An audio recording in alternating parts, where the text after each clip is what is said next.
So ideas for kids to do when they come around Daddy's house. Well, first of all, we took a plate and we've drawn a little target on it, see, and he's coloured in as well. So now we're going to absolutely destroy this by shooting at it. Aren't we, Joey? Oh, Joey.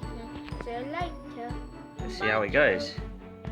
So we've got our pins, we've got our cardboard box, we've got a little bit of a gap for the fence so the pellets won't knock all the way through. It's a BB gun anyway, so they shouldn't do. So we'll put it onto the piece of cardboard. Let's go do some shooting. So we've got Joey here, obviously with his eye protection on. Obviously I'm going to put mine on because we're safe. We've got our airsoft gun down there, and we're going to have a few plinks at the target that's just over here, and we're going to see how it reacts. Joey, are you ready to do some shooting? Thumbs up.